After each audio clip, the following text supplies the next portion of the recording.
dunia dan seisinya ini bagi Allah tak sama nilainya dengan sebelah sayap lalat. Barang siapa yang beramal untuk akhiratnya, Allah akan cukupkan baginya urusan dunia. Sayati zamanun 'alan nasi as-sabiru fihim qalqabit al-jamarah. Akan ada satu masa di akhir zaman yang berpegang teguh dengan agamanya seperti orang yang sedang memegang bara api.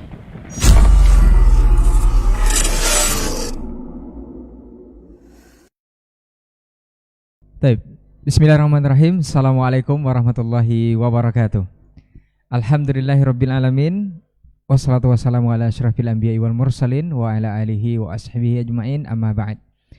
Para pemirsa KMTV dimanapun antum dan antuna berada, juga generasi Urbani dimanapun berada, alhamdulillah bersyukur kita kepada Allah Subhanahu wa ta'ala atas limpahan rahmat dan karunia-Nya kepada kita bersama di hari ini.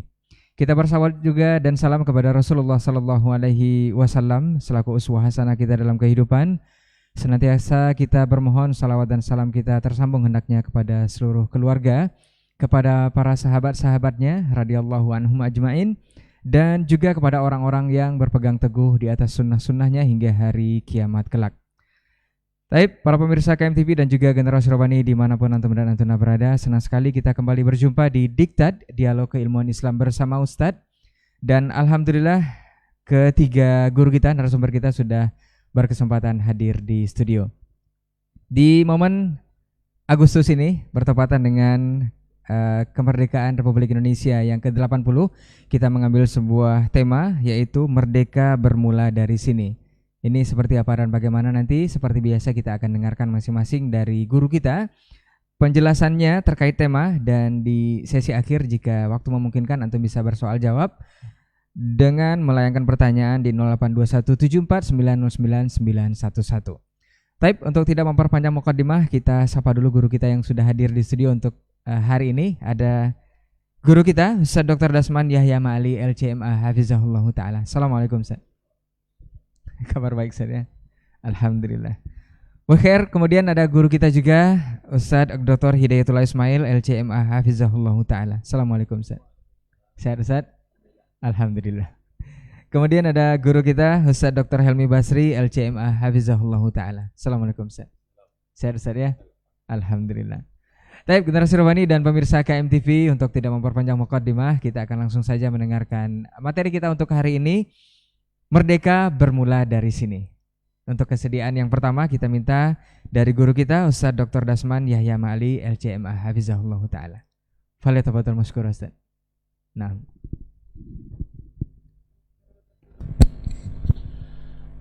Bismillah. Assalamualaikum warahmatullahi wabarakatuh.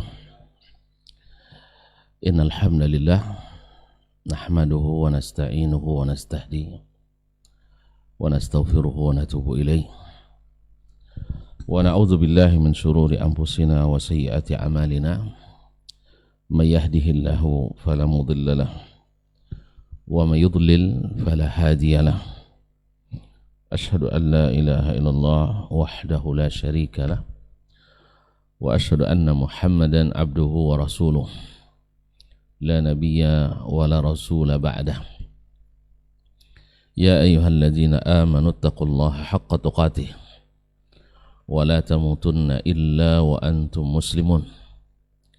Ya ayyuhan nas ittaqu rabbakum alladzi khalaqakum min nafsin wahidah wa khalaqa minha zawjaha wa batha minhuma rijalan katsiran wa nisaa'a wattaqullaha alladzi tasaaluna bihi wal arham innallaha kana 'alaikum raqiba.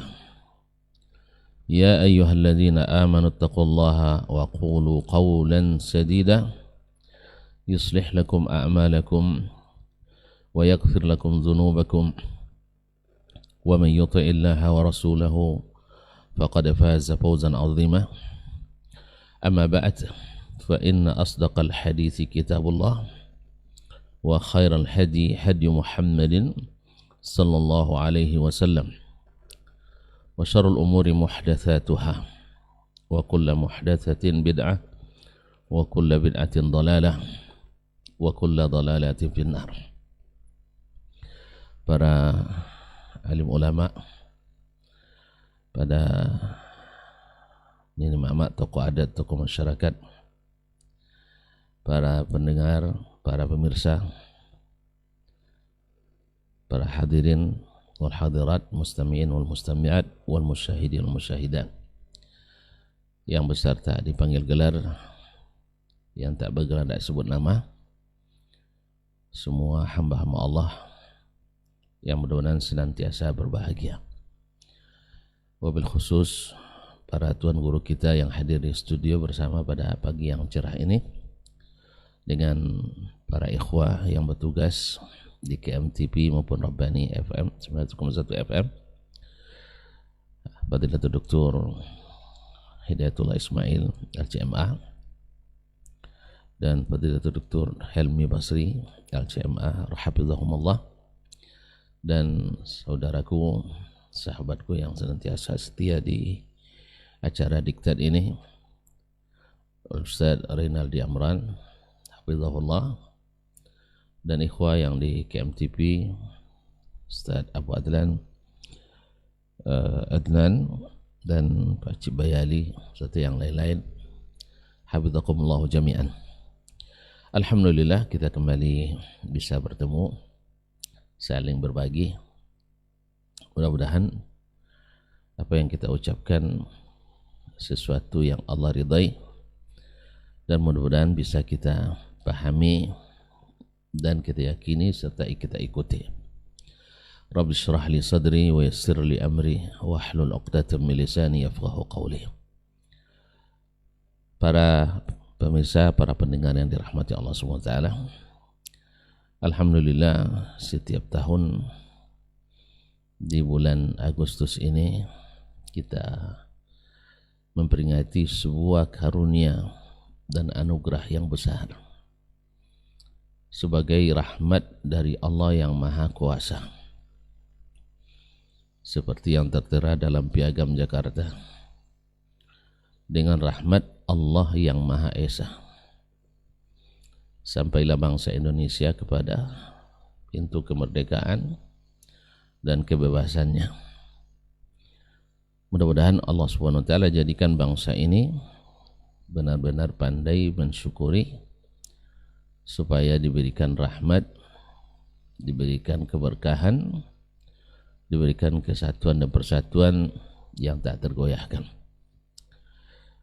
Maka pada hari ini kita angkat sebuah tema, merdeka itu bermula dari sini. Kita semua sama-sama mengetahui bahwa Allah telah menciptakan kita dari ayah dan ibu yang sama. Ya ayuhan nas inna khalaqnakum, ya ayuhan nas ittaqu rabbakum allazi khalaqakum min nafsin wahidah. Hai manusia, sesungguhnya kami telah menciptakan kalian dari satu jiwa, itu Adam, wa khalaqa minha zawjaha, dan dari Adam diciptakan pasangannya yaitu Hawa, wa batha minhuma rijalan katsiran wa nisaa, dan dia tebarkan, dia kembang biakkan dari keduanya banyak kaum lelaki dan banyak kaum perempuan, sehingga pada hari ini menempati dunia ini lebih kurang 7 miliar manusia yang bernyawa, belum lagi yang sudah mati dan meregang nyawa. Semoga Allah SWT berikan kepada yang sudah mendahului dari orang-orang beriman rahmat dan ampunan, dan semoga yang masih hidup Allah berikan hidayah dan taufik, baik yang muslim maupun yang belum Islam, semoga diberikan hidayah dan taufik untuk kembali ke jalan Allah SWT. Jadi pada asalnya manusia diciptakan Allah SWT sebagai manusia yang hanya tunduk kepada Allah Tabaraka wa Ta'ala. Dan inilah sebenarnya hakikat kemerdekaan itu. Di saat manusia tidak tunduk kecuali kepada yang berhak kita tunduk kepadanya, yaitu Allah Tabaraka wa Ta'ala. Bahwasanya manusia diciptakan mengakui ini, bahwa dia diciptakan dan sang pencipta itu ada. Ma min mauludin illa wa yuladu 'alal fitrah. Tidak ada satupun bayi yang dilahirkan kecuali dilahirkan atas fitrah. Fitrah di sini adalah al-Islam, yaitu agama Islam yang mengakui hanya Allah saja yang berhak untuk diibadati, yang berhak kita untuk menghambakan diri kepadanya. Asyhadu an la ilaha illallah wa asyhadu anna Muhammadar Rasulullah adalah rukun Islam pertama. Apa buktinya bahwa yang dimaksud dengan fitrah di sini adalah al-Islam? Hadis itu sendiri menjelaskan, fa'abawahu yuhawwidanihi, maka kedua orang tuanya lah yang menjadikannya Yahudi, au yunassiranihi, atau menjadikannya Nasrani, au yumajjisanihi, atau menjadikannya Majusi. Tidak ada dikatakan au yusallimanihi, tidak menjadikannya Islam, karena memang fitrahnya manusia mengakui adanya pencipta dan dia hanyalah Allah Tabaraka wa Ta'ala.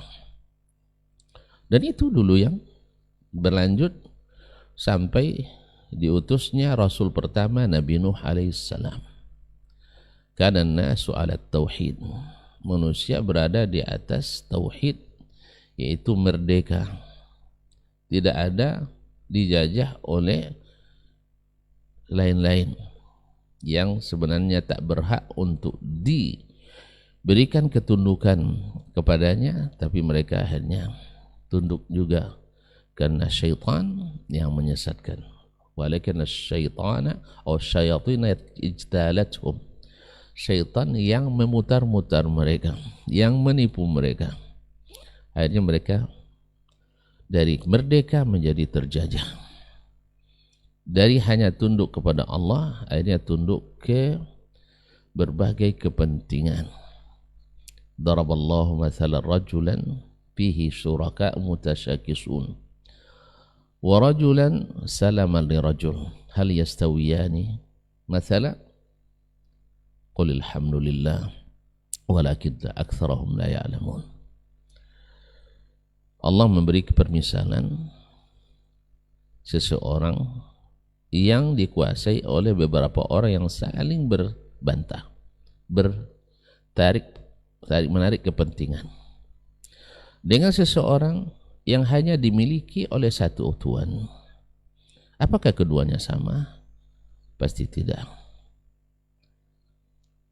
Maka alhamdulillah yang telah memberikan hidayah ini kepada kita, tetapi kebanyakan manusia tidak mengetahuinya. Kaum muslimin, kaum muslimat yang dirahmati Allah, para pemirsa, para pendengar yang dirahmati Allah Subhanahu wa taala. Akhirnya manusia mulai dijajah, mulai atau tunduk, dikuasai oleh berbagai kepentingan, berbagai pemikiran, berbagai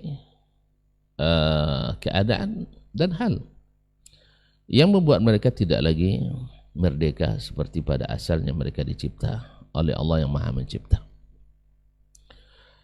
Seiring dengan berubahnya ketundukan itu, berubah pula berbagai kepentingan, sehingga tidak sedikit dari hak-hak milik harus berpindah ke pemilikan.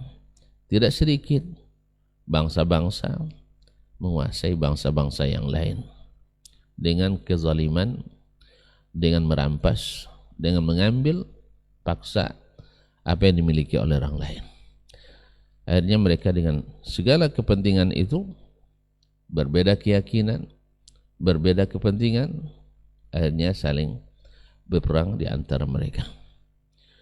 Maka disinilah Allah utus para nabi dan rasul untuk mengembalikan kemerdekaan mereka, untuk mengembalikan ketundukan dan kepentingan mereka kepada hanya beragama seperti yang Allah izinkan dan Allah inginkan.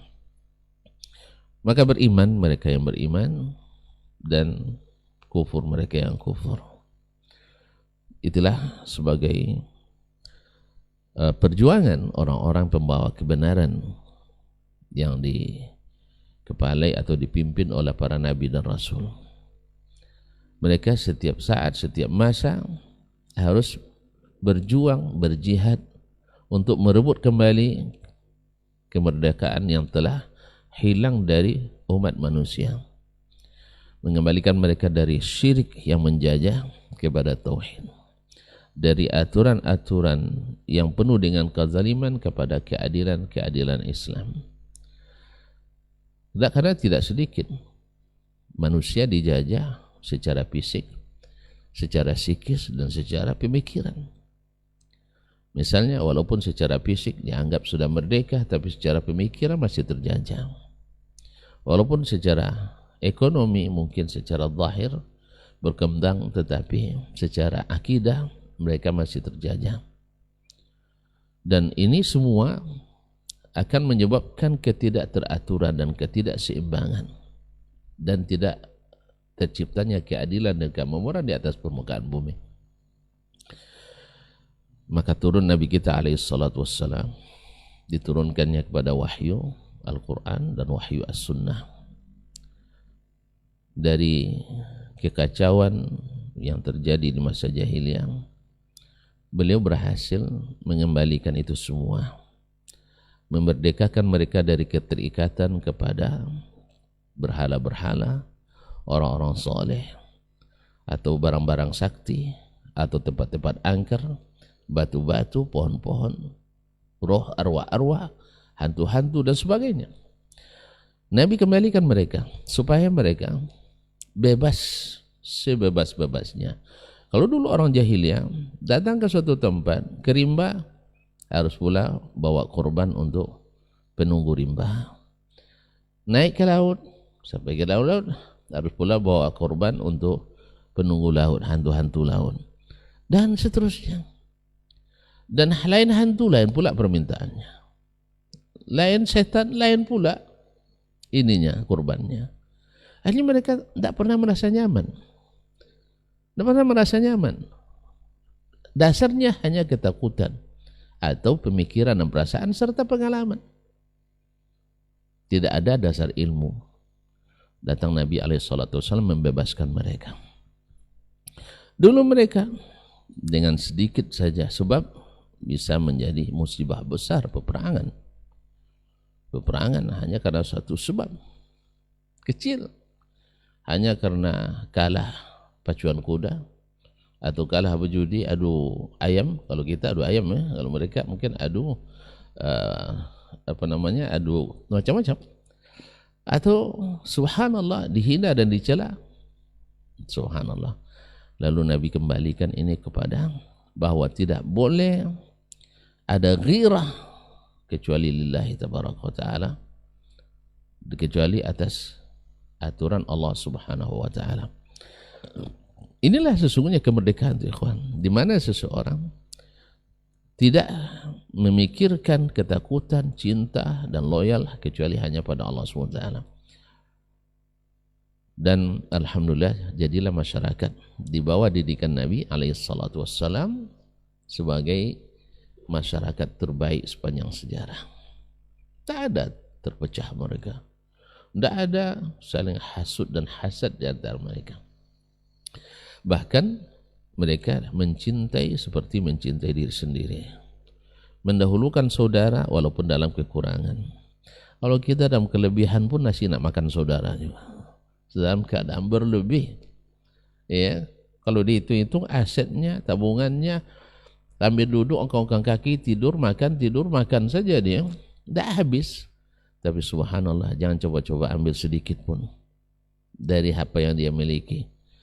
Tapi itu di zaman sahabat tidak ada keamanan, hampir 0% kriminalitas, hampir, walaupun ada 0, sekian. Jadi ma'asyiral kiram dirahmati Allah, barangkali hanya sekedar untuk perbandingan, walaupun dengan segala kekurangan. Misalnya yang menerapkan kemerdekaan akidah, yang menerapkan kemerdekaan ibadah, yang menerapkan kemerdekaan pemikiran Islam, misalnya hari ini yang menjadikan dasar negaranya Al-Quran Sunnah, Arab Saudi. Terciptalah keamanan, diakui atau tidak, adalah nomor 2 paling aman sedunia. Ya, ada Kepulauan Solomon di Samudra India, penduduknya sebanyak orang kampung saya barangkali. Dan masuk ke negara itu pakai chip. Antum kalau membawa sesuatu bunyi barangnya, tambah ilegal. Nah, jadi oleh sebab itu karena memang ibaratnya satu RT saja atau satu desa. Nomor 2 adalah Arab Saudi dengan luas daratannya jutaan kilometer persegi.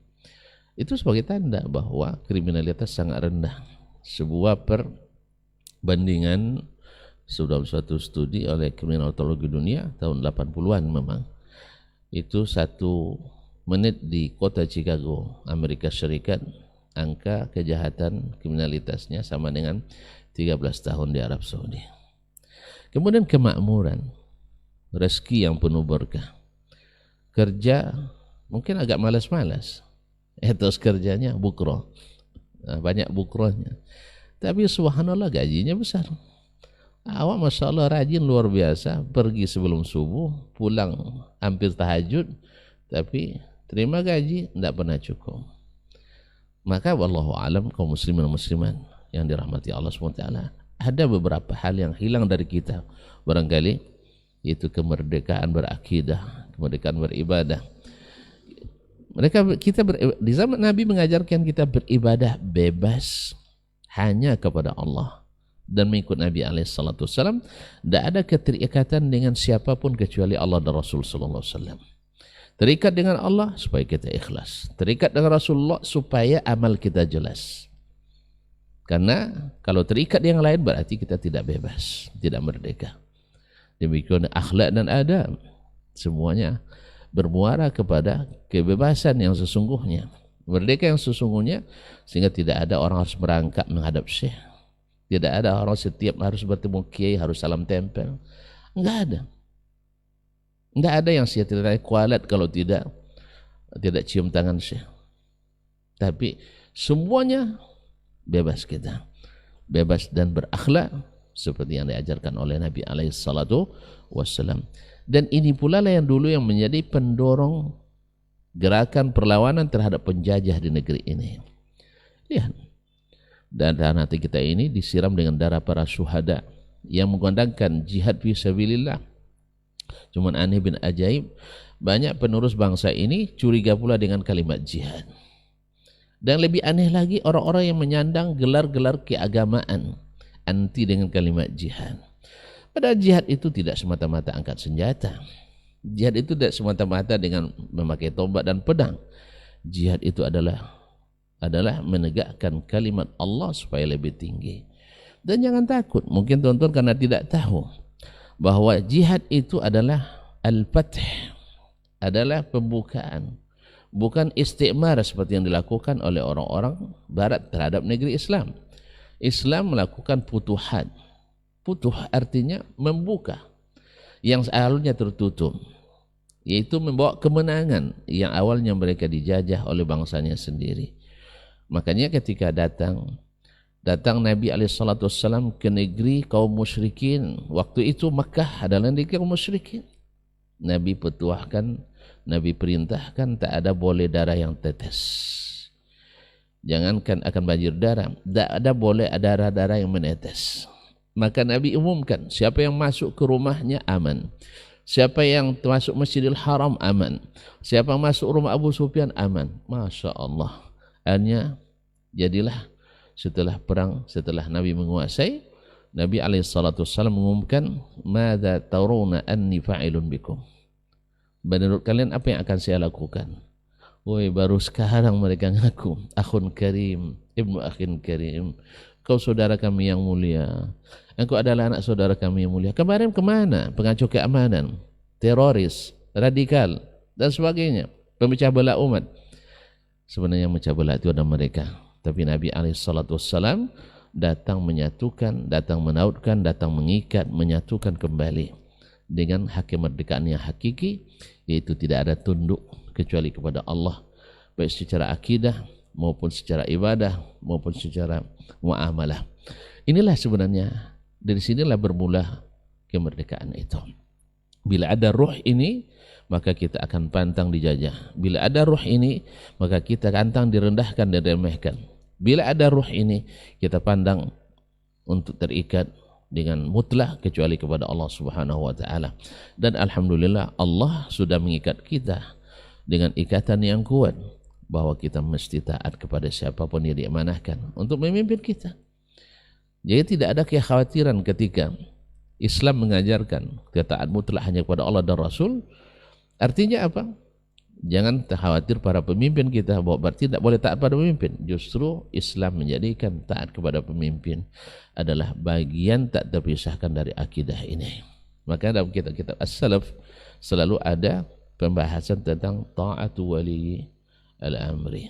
Dalam kitab-kitab hadis akan kita bahas. Bahkan Al-Quranul Karim dengan tegas Allah nyatakan, ya ayyuhallazina amanu athi'ullaha wa athi'ur rasul wa ulil amri minkum. Ya orang-orang beriman, taatlah kepada Allah, taatlah kepada Rasul, dan ulil amri di antara kalian. Nah, hakikat inilah sesungguhnya yang dimaksud dengan kemerdekaan itu. Bagaimana kita memperjuangkannya, mendapatkannya? Tentu dengan bantuan Allah. Mendapatkannya dengan rahmat dan karunia dari Allah Subhanahu wa taala. Ini yang diakui oleh semua orang. Semua orang yang bertuhan mesti mengakui bahwa ini pemberian Allah SWT.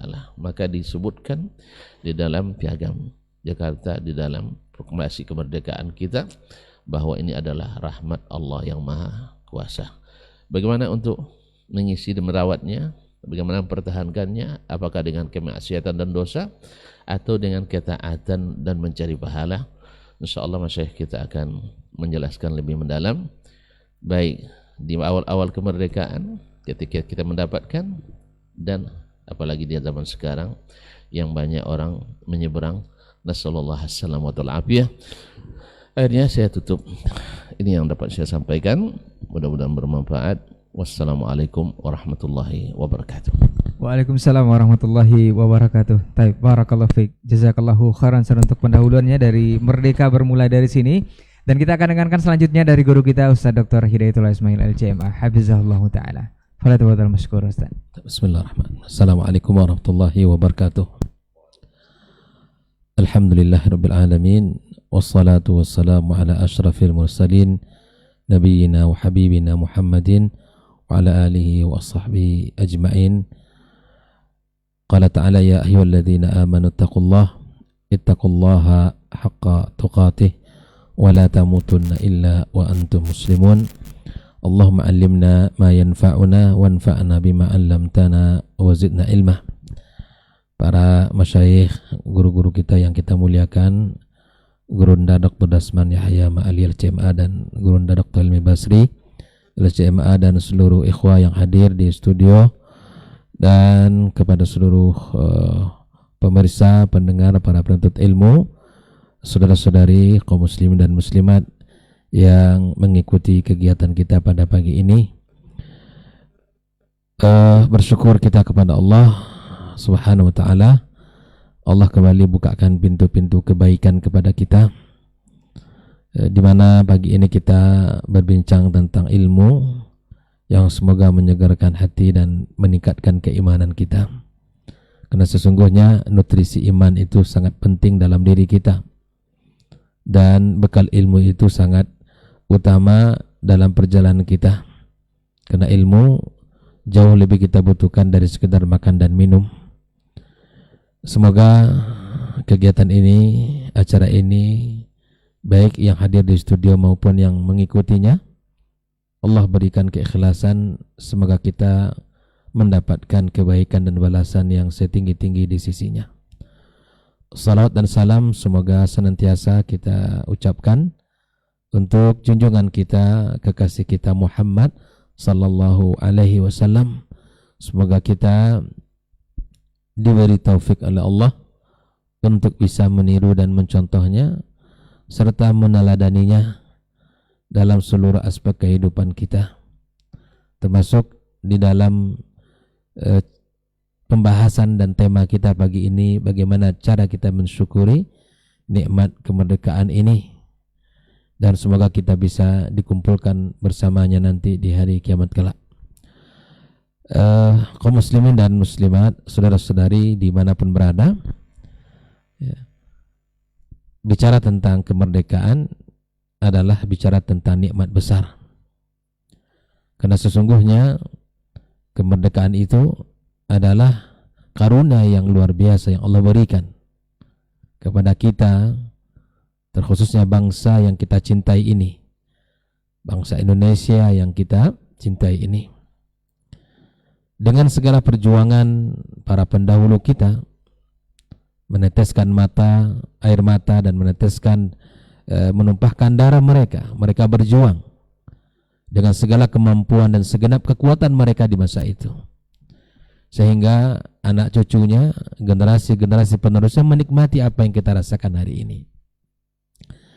Tapi apakah kenikmatan yang kita rasakan ini tidak kita rawat dan tidak kita jaga? Tentu tidak. Kita punya tanggung jawab besar dan kita punya amanah yang tinggi dari Allah Subhanahu wa taala agar kita jaga dan kita pelihara nikmat yang Allah berikan kepada kita ini. Allah berfirman, la in syakartum la azidannakum wa la in kafartum inna adzabi lasyadid. Jika kalian bersyukur pada Allah, Allah tambahkan nikmat ini. 80 tahun kita merdeka dari segala penjajahan, ya, dari seluruh penjajahan. Alhamdulillah, sungguh waktu yang sangat lama, alhamdulillah. Tapi bila mana kita tidak mensyukuri nikmat ini dan kita jaga dan kita pelihara, maka kita yakin bahwa bumi ini milik Allah Subhanahu wa taala dan Allah mewariskan kepada siapa yang Ia kehendaki. Dan bisa jadi ketika kita tidak merawat kemerdekaan ini dengan mensyukuri dan menjaganya, maka bisa jadi Allah berikan kepada generasi dan orang lain. Khudal kiram rahimakumullah. Bila mana kita tidak bersyukur pada Allah, maka Allah katakan wala in kafartum inna adzabi lasyadid.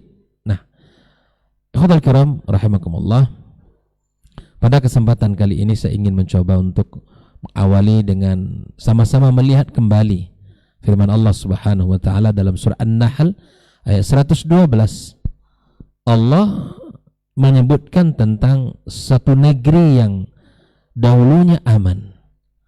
Allah Subhanahu wa taala mengatakan wa daraballahu mathalan qaryatan kanat aminatan mutmainnah. Allah membuat sebuah perumpamaan, ya. Satu negeri yang dahulunya aman lagi tentram, aman.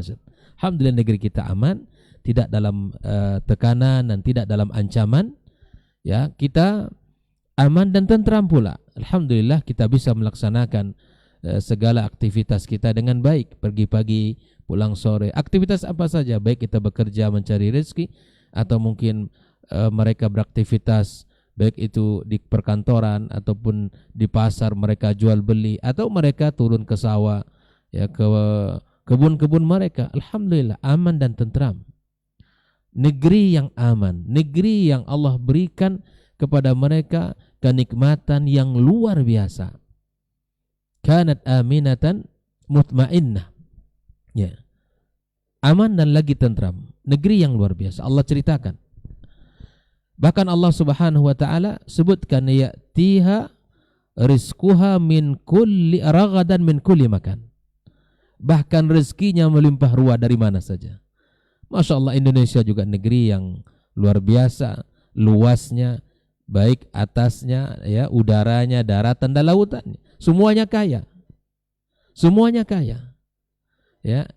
Apa saja ada di Indonesia, mulai dari kekayaan alamnya, mulai dari kekayaan yang ada di dalam lautannya, semuanya ada. Allah limpahkan kepada kita. Nah, hari ini negeri kita yang kita cinta ini aminatan, mutmainnah, ya kan? Aman, tentram, dan rezekinya datang dari mana saja. Nah, jangan sampai negeri yang aman ini, negeri yang tentram ini, ya, dan negeri yang Allah limpahkan, ya, kepada kita rezeki, Bahkan di negeri kita disebut orang di mana saja engkau lemparkan, ya misalnya batang ubi, tumbuh dia, ya kan?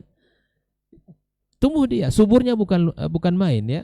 Masya Allah, negeri yang sangat hijau, indah, menarik dari sisi alamnya.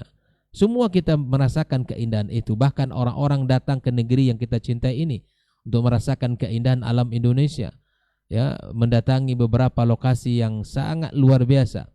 Allah ciptakan dengan segala kehebatannya, kebesaran, keagungannya. Nah, negeri ini penduduknya tidak pandai bersyukur kepada Allah Subhanahu wa taala. Tidak pandai menjaga kenikmatan yang Allah berikan kepada mereka. Ya, negeri ini kemudian ya Allah sebutkan fakafarat bi'an'umillah. Mereka apa? Mereka mengkufuri nikmat Allah Subhanahu wa taala. Nikmat yang Allah berikan, nikmat aman, nikmat ketentraman, nikmat persatuan, nikmat persaudaraan, tidak mereka jaga. Tidak mereka rawat, ya kan? Tidak mereka rawat. Dan semua itu tidak mereka pandai menjaga dan mensyukurinya. Bahkan mereka Allah sebutkan fakafarat bi'an'umillah. Mereka ini kufur kepada Allah Subhanahu wa taala. Lalu apa? Fa'adzaqahullah libasal ju' wal khauf. Allah timpakan kepada mereka kelaparan dan rasa takut yang luar biasa. Bima kanu yasnaun. Nah, inilah saya mengajak kepada seluruh masyarakat dan seluruh kita yang ada di negeri yang kita cintai ini agar kita jaga dan rawat nikmat kemerdekaan ini. Nah, tentunya seperti apa kita merawat dan menjaga nikmat yang Allah berikan kepada kita ini? Maka satu adalah yang pertama, kita harus menyadari bahwa kemerdekaan ini adalah hadiah dari Allah Subhanahu wa taala yang patut kita syukuri bersama. Kita syukuri Allah Subhanahu wa taala, kita puji Allah. Dengan cara bagaimana? Kita tegakkan syariatnya. Kita hidupkan sunnah-sunnah Nabi-Nya sallallahu alaihi wasallam di muka bumi ini. Kita dakwakan kebenaran. Jangan mengundang murka Allah Subhanahu wa taala. Maka inilah yang pertama. Kita syukuri nikmat kemerdekaan berawal dari mana? Berawal dari menjaga akidah dan tauhid kita. Menjaga akidah dan tauhid kita. Ya, maka ketika kita menjaga kemerdekaan ini berawal dari menjaga akidah dan tauhid kita, insyaallah Allah akan berikan kepada kita kelanggengan kenikmatannya. Allah Subhanahu wa taala akan jaga negeri ini. Lihatlah, negeri yang tandus, yang hanya padang pasir, panas, kering kerontang. Ya kan? Tapi mereka beriman kepada Allah Subhanahu wa taala. Mereka bertakwa kepada Allah Subhanahu wa taala. Apa yang Allah hadirkan?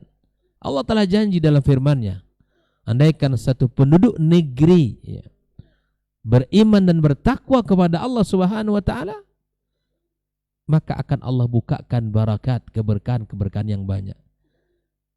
Kita tahu bahwa negeri yang hari ini Masya Allah rata-rata Timur Tengah, yang belum lagi Uni Emirat Arabnya, ya, belum lagi dengan Arab Saudinya, dengan Kuwait dan seterusnya.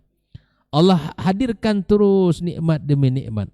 Allah jaga, ya, Allah berikan kemakmuran kepada mereka. Arab Saudi tak habis-habis, ya, kenikmatan yang Allah hadirkan.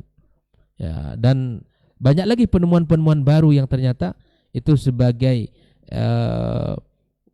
bentuk kekayaan yang Allah hadirkan. Belum lagi minyaknya. Ya, siapa sangka padang pasir yang tandus itu ternyata di situ menyimpan minyak yang sangat banyak, dan itu sangat bermanfaat bagi bangsa tersebut.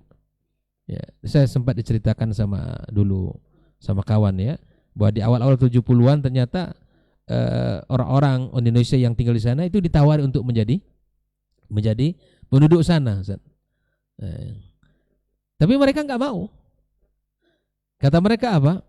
Apa yang kami harapkan dari negeri yang tandus, kering, kerontang, tidak ada yang namanya perekonomian di sana. Tapi ternyata, ya, setelah berapa lama, kemudian di tahun 80-an ke atas, ternyata Allah kemudian, ya, berikan kepada mereka nikmat yang luar biasa. Apa yang kita lihat hari ini dari hasil alam mereka, hasil ya minyak bumi mereka yang Allah hadirkan sehingga mereka merasakan kenikmatan, kemakmuran yang luar biasa, kesejahteraan yang sangat tinggi. Nah, ikhwah fillah rahimakumullah. Maka cara kita menjaga nikmat kemerdekaan ini ya bermula dari mana? Bermula dari kita menjaga keimanan kita dan tauhid kita. Menjaga keimanan kita.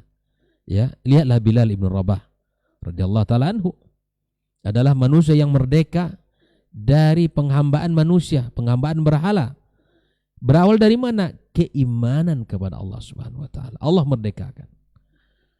Umar bin Khattab radhiyallahu taala, Umar ya, yang dahulunya Masya Allah tunduk dengan tradisi jahiliyah. Tapi kemudian setelah keimanan Allah berikan kepadanya menjadi seorang pribadi yang luar biasa. Ya, bermanfaat bahkan ya dengan masuk Islamnya Umar, maka kemudian Allah naikkan ya, tinggikan izahnya umat Islam ini.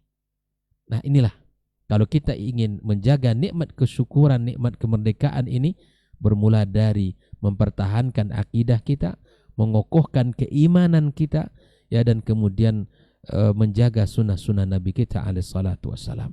Alhamdulillah di negeri yang subur ini ya, kita Allah berikan para ulama, para ahli ilmu, dan kita bisa menikmati indahnya Islam, belajar dari sumber-sumber yang telah diturunkan Allah Subhanahu wa taala, dari sumber yang murni Al-Qur'anul Karim dan sunnah Nabi kita alaihi salatu wassalam.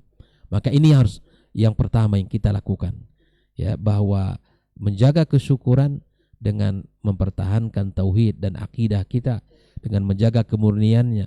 Jangan kita campur adukkan kesyirikan. Dan hati-hati, ini sudah mulai banyak ini ya, misalnya di dalam cara orang dalam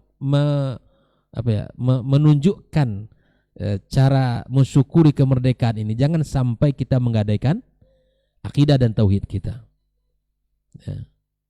Ada orang yang mungkin kalau bisa kita kotak-kotakkan cara mensyukuri nikmat kemerdekaan bermacam-macam. Ada masyarakat yang melakukan perayaan masyarakat dengan cara panjat pinang, mungkin melakukan permainan rakyat ya dengan cara macam-macam gitu. Ya, yang penting ikhwatul kiram, jangan sampai di dalam menjalankan, mengekspresikan rasa syukur kita kepada Allah tergadaikan akidah dan tergadaikan agama kita. Ya. Atau misalnya di sebagian adat-adat satu suku atau bangsa atau daerah, misalnya cara mensyukurinya mempersembahkan sesuatu yang itu mengundang murka Allah Subhanahu wa taala, membuat sesajen atau memotong hewan, lalu kemudian ini wujud kesyukuran atas nikmat kemerdekaan, lalu hewan dipotong, kepalanya dibuang ke laut dan kemana saja, ke lembah.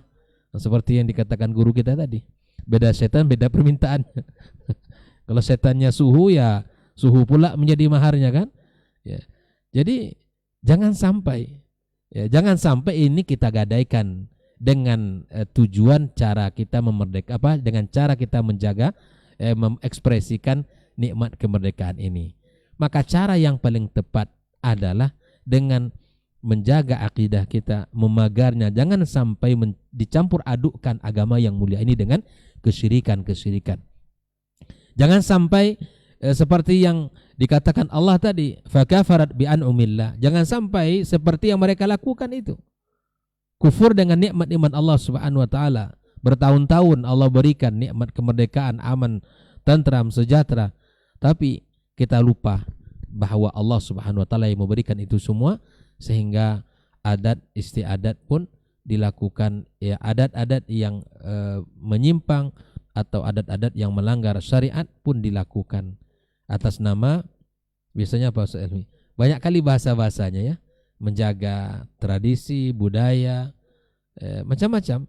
Tapi segala hal yang bisa merusak, menodai kemurnian tauhid kita tinggalkan. Mengajak dari diri saya dan kita semua kaum muslimin dan muslimat untuk bisa berhati-hati ya, jangan sampai mengekspresikan nikmat kemerdekaan ini mengundang murka Allah Subhanahu wa taala. Nah, yang kedua ikhwatul kiram, tentunya pembahasan tentang menjaga akidah, menjaga ibadah ini sangat utama di dalam menjaga nikmat dan mensyukuri nikmat kemerdekaan ini. Yang kedua, kita menjaga persatuan dan kesatuan kita. Ya, Allah Subhanahu wa taala telah berpesan kepada kita, wa'tasimu bihablillahi jami'an wa la tafarraqu. Menjaga ukhuwah, menjaga kebersamaan. Ya, tentunya tidak ada cara yang paling tepat untuk menjaga persatuan dan ukhuwah kita adalah dengan kembali kepada ya Al-Qur'an dan sunnah Nabi kita alaihi salatu wassalam. Beragama dengan cara yang benar, bertauhid di atas pondasi yang benar, beribadah kepada Allah sesuai dengan petunjuknya. Insya Allah itu bisa akan menyatukan kita. Insya Allah itu akan bisa mengokohkan kita. Jaga persatuan di atas keimanan kepada Allah Subhanahu wa taala. Bahkan persatuan yang seperti inilah ya inilah yang akan bisa menyelamatkan kita nanti sampai hari kiamat kelak. Ya, banyak orang bersatu, bersahabat, berkawan di dunia tapi tidak didasari dengan keimanan kepada Allah Subhanahu wa taala, maka itu semua tidak akan menjadi bermanfaat baginya di hari kiamat kelak. Nah, kemudian ikhwatal kiram rahimakumullah, kita sebagai misalnya para pendidik, saya mengajak baik itu dari tingkat manapun ya, dari paling rendah TK, SD, SMP, SMA sampai perguruan tinggi, kita jadikan bentuk kesyukuran kita kepada Allah Subhanahu wa taala atas nikmat kemerdekaan ini. Maka kita berbicara kepada murid kita dan kita memberikan ilmu kepada mereka dengan mengaitkan seluruh apa yang Allah berikan ini, seluruh apa yang kita terima ini dari Allah Subhanahu wa taala. Kita ingatkan, jangan jadi guru yang merusak, jangan jadi guru yang menghancurkan masa depan ya santri-santri dan murid-muridnya. Tak banyak berita-berita Masya Allah hari ini kita dapatkan, baru kemarin ya di Tangerang kita dapatkan pula ya berita seorang guru ya mencabuli muridnya, kemudian yang ini merusak dan seterusnya macam-macam. Maka para pendidik, para orang-orang yang memiliki tanggung jawab di dalam mencerdaskan anak bangsa, maka sadarilah ini ada amanah besar. Di pundak kita terdapat tanggung jawab yang besar untuk mencerdaskan mereka. Ya, arahkan anak-anak didik kita kepada keimanan kepada Allah Subhanahu wa taala. Ingatkan mereka atas nikmat-nikmat yang luar biasa yang Allah berikan kepada kita ini. Ikhwatal kiram rahimakumullah. Nah, kita sekali lagi orang-orang yang Allah berikan kelebihan ilmu, orang-orang yang berada membawa profesi sebagai seorang guru, baik itu dosen ataupun apapun namanya, dari seluruh level pendidikan yang ada di negeri kita ini, ya mari kita sadari bahwa kita punya tanggung jawab besar dan kita harus mencerdaskan ya umat ini dengan mengenalkan mereka kepada Allah, kepada Rasulnya, kepada Islam yang mulia ini. Ajarkan sesuatu yang bermanfaat. Jangan guru menjadi yang terdepan merusak, mencontohkan ya, jangan kita menjadi orang yang terdepan ya memberikan memperlihatkan perilaku dan sikap yang tidak baik. Inilah salah satu yang bisa kita lakukan sebagai profesi guru, maka lakukan. Bimbing mahasiswanya, bimbing murid-muridnya kepada jalan kebenaran. Ingatkan anak-anak didik kita. Dan kepada seluruh misalnya kepala sekolah ataupun para pemimpin-pemimpin daerah, baik itu tingkat 1, tingkat 2 yang punya kebijakan di tangannya, maka arahkan masyarakatnya untuk menjaga nikmat kemerdekaan ini dengan cara melakukan ya hal-hal yang bermanfaat. Arahkan mereka untuk sesuatu yang tidak melanggar agama Allah Subhanahu wa taala. Ya, tutup jalan-jalan yang dilakukan oleh masyarakat yang itu mengundang murka Allah Subhanahu wa taala. Nah, ini kepada para pemimpin sekali lagi, maka di pundakmu ada tanggung jawab besar di hadapan Allah Subhanahu wa taala. Akan ada pertanggungjawaban nanti di hari kiamat kelak. Bila mana amanah itu tidak ditunaikan dengan baik dan benar, maka dibiarkan masyarakatnya di dalam kekufuran, di dalam kemaksiatan, di dalam pelanggaran-pelanggaran. Maka ini hal yang patut untuk kita ingat kembali sebagai tugas, baik itu sebagai seorang guru, seorang dosen, seorang pendidik, atau seorang pemimpin daerah dimanapun berada. Dan semoga Allah Subhanahu Wa Taala selalu menjaga bangsa kita dan negeri kita yang kita cintai ini. Khotbah kiram rahimakumullah. Maka ketika nikmat ini tidak kita syukuri, Allah Subhanahu Wa Taala akan cabut kembali nikmatnya, dan kemudian akan Allah berikan kepada kita ya apa yang telah Allah ancam dalam ayatnya, apa yang telah Allah sebutkan. Allah berikan, timpakan ya kesulitan, kemudian kelaparan, kekurangan, ya jangan sampai kita ibarat kata pepatah ya seekor ayam mati di lumbung padinya.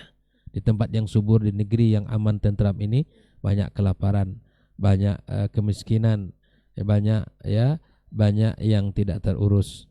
Maka kita minta ampun kepada Allah Subhanahu Wa Taala atas segala kekurangan-kekurangan kita dan segala kekhilafan serta kesalahan kita. Semoga Allah Subhanahu Wa Taala karuniakan kepada bangsa kita selalu keamanan, ketentraman, dan Allah berikan kemerdekaan yang hakiki, yaitu kemerdekaan di mana yang dikatakan oleh Rabi' bin Amir radhiyallahu taala anhu, di mana beliau mengatakan ya ikhrajul ibad min ibadatil ibad ila ibadati rabbil ibad. Inilah kemerdekaan yang sesungguhnya, di mana kita punya misi dan punya tugas besar, yaitu mengeluarkan manusia, mengeluarkan orang dari mana? Dari penghambaan terhadap hamba menuju penghambaan terhadap pencipta hamba itu sendiri. Inilah tugas-tugas kita para guru, tugas-tugas kita para pendidik, ya para ustadz, dan juga punya peran penting para pemimpin-pemimpin ini. Wallahu ta'ala alam. Demikian, semoga Allah Subhanahu Wa Ta'ala selalu karuniakan kepada kita kebaikan, kesejahteraan, keamanan, dan persatuan di negeri yang kita cinta ini. Wabillahi taufiq. Wassalamualaikum warahmatullahi wabarakatuh. Waalaikumsalam warahmatullahi wabarakatuh. Masya Allah, jazakallahu khairan. Untuk lanjutannya kita akan dengarkan dari guru kita Ustaz Dr. Helmi Basri LCMA Hafizahullah Ta'ala. Falatafadhal masykur. Bismillahirrahmanirrahim. Assalamualaikum warahmatullahi wabarakatuh. Alhamdulillahi wa kafa, wa salatu wassalamu ala nabiyil mustafa, wa man sara ala nahjihi faqad iktafa. Asyhadu an la ilaha illallah wahdahu la syarikalah, wa asyhadu anna Muhammadan abduhu wa rasuluh, la nabiyya wa la rasula ba'da. Yang sama-sama kita hormati guru-guru kita, Dr. Dasman, Dr. Hidayatullah, Hafizahumullah, Saudara Ray, ikhwah yang hadir di studio, ikhwah pendengar dan pemirsa dimanapun berada. Semoga kita semua selalu diberikan petunjuk dan dilindungi oleh Allah Subhanahu Wa Ta'ala. Pantas kita bersyukur kepada Allah pada pagi hari ini. Alhamdulillah, kembali kita dimudahkan untuk mengkaji, bermuzakarah, untuk berbicara seputar agama tentu saja. Mudah-mudahan ini adalah sesuatu yang bisa mendatangkan manfaat, bisa menambah ilmu dan wawasan, dan mudah-mudahan dengan ilmu yang kita miliki Allah berikan kita semangat untuk istiqamah berada di atas ilmu itu. Salawat dan salam kita berikan pula untuk Rasulullah Sallallahu Alaihi Wasallam, manusia yang paling mulia yang pernah ada di muka bumi Allah, yang datang membawa sebuah risalah. Yang risalah itu kalau kita ikuti membuat kita menjadi mulia pula. Tidak ada yang rusak celahnya, tidak ada celah untuk kekurangan pada risalah yang telah beliau bawa. Semua sudah disampaikan.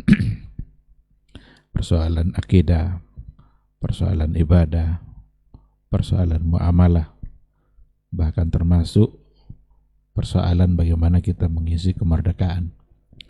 Yang kalau seandainya risalah itu kita ikuti khususnya sesuai dengan tema kita, bagaimana cara mengisi kemerdekaan, maka yakinlah keberkahan akan silih berganti datang dari Allah Subhanahu wa ta'ala. Tapi kalau seandainya yang kita lakukan justru adalah jauh dari risalah yang dia bawa, maka yang akan kita rasakan adalah kesulitan demi kesulitan. Oleh karena itu, memohon pula kita kepada Allah, mudah-mudahan dimudahkan pula kita untuk setia berada di atas panduan yang telah beliau bawa, jalan yang telah beliau rintis dan gariskan, sehingga diwariskannya untuk kita, yang kalau seandainya kita melangkah di atas jalan itu, maka insya Allah kita akan selamat dunia dan akhirat. Mudah-mudahan pula di hari mahsyar kita bisa mendapatkan syafaat dari beliau, yang tentu saja atas izin Allah Subhanahu wa ta'ala. Amin, amin ya rabbal alamin. Para ikhwah, pemirsa, pendengar dimanapun berada, sesuai dengan tema yang tadi kita angkat, merdeka dimulai dari sini. Dari sini ini yang harus kita berikan penjelasan. Tadi saya kira sudah sangat luas sekali bagaimana kita mesti merdeka berangkat dari iman, berangkat dari akidah, dan diambillah dari ayat-ayat Al-Quran dan dari hadis-hadis Nabi. Saya ingin menambahkannya, memulai kemerdekaan itu coba kita ambil dari pembukaan Undang-Undang Dasar 45, khususnya pada alinea yang ketiga. Itu kalau seandainya didalami secara baik, dan tentu saja pemimpin-pemimpin kita, petinggi-petinggi kita sangat memahami itu. Dari situlah kita berangkat, di mana bunyinya atas berkat rahmat Allah yang Maha Kuasa, dan didorongkan oleh keinginan luhur.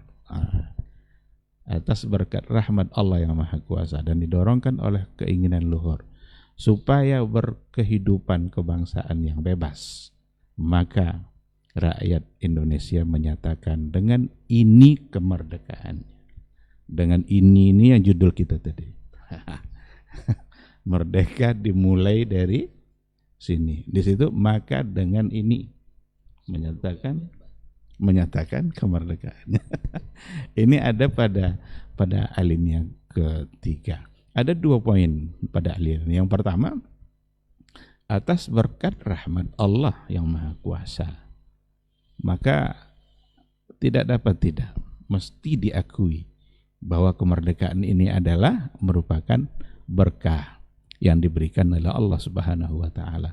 Nikmat yang luar biasa. Tadi sudah disampaikan oleh guru kita bahwa sesungguhnya nikmat aman itu ya, aman dan nyaman itu adalah buah dari sebuah kemerdekaan. Itu merupakan nikmat yang diberikan oleh Allah Subhanahu wa ta'ala. Kalau memang kemerdekaan ini merupakan berkah yang datang dari Allah, maka mengisi kemerdekaan itu mesti juga lah kembali kepada cara-cara yang benar, yang sesuai dan yang diinginkan oleh Allah dan oleh Rasulnya. Karena dia yang memberikan. Kita kalau seandainya mendapatkan satu nikmat, mesti kita gunakan nikmat itu untuk hal-hal yang baik sesuai dengan yang diinginkan oleh pemberi nikmat. Yang diinginkan oleh Allah tentunya yang baik-baik saja. Maka kalau kita tengok gambaran dari Al-Quranul Karim, bagaimana cara mengisi kemerdekaan yang sesungguhnya, yang jika memang itu dikembalikan kepada Allah, maka Al-Quran sangat jelas sekali mengatakan, alladzina immakkannahum fil ardi aqamus salah wa atawuz zakah wa amaru bil ma'ruf wa nahau 'anil munkar walillahi aqibatul umur.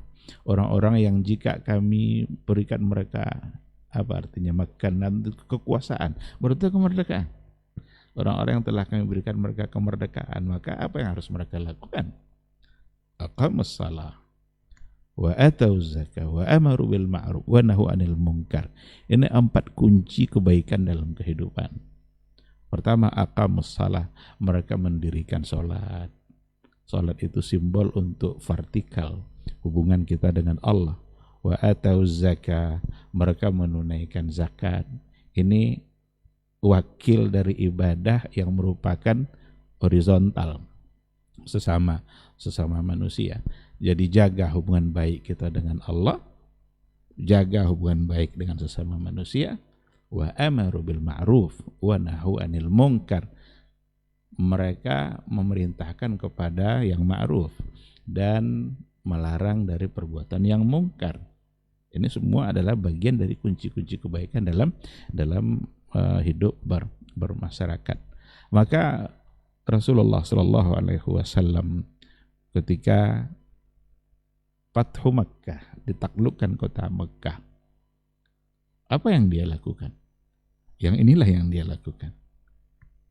Dia mengerjakan duha, itu kan jadi landasan kan, berapa rakaat sholat duha itu kan ada pada yang dilakukan oleh Nabi itu setelah terjadinya penaklukan kota Makkah. Karena memang Allah yang mengajarkan seperti itu. Dia yang pertama mengamalkannya, dan kita semua adalah umat Dia. Orang-orang beriman kepada Allah adalah umatnya Rasulullah Sallallahu Alaihi Wasallam, yang kalau seandainya mendapatkan kemerdekaan, maka inilah yang harus mereka lakukan. Oleh karena itu, sekarang ini, bulan-bulan ini, kalau memang bulan ini bulan kemerdekaan, khususnya pada 17 Agustus, yang paling ramai itu sesungguhnya adalah di masjid. Jadi bukan di pantai-pantai, bukan di hotel-hotel, bukan di mana, tapi di masjid.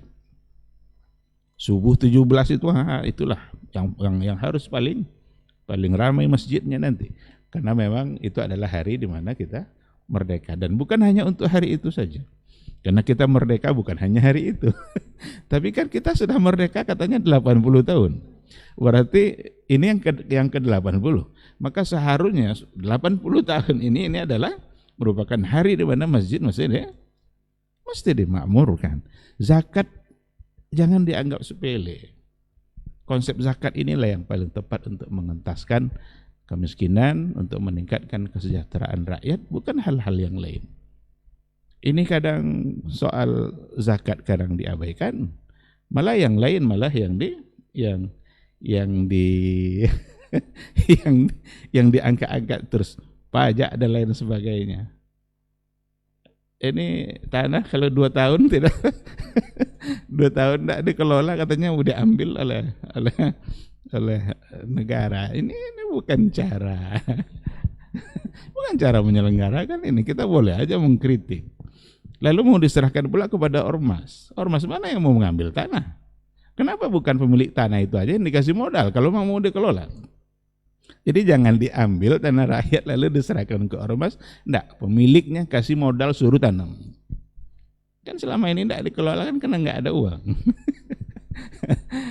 Jadi memang harus banyak hal yang harus dikritis. Jadi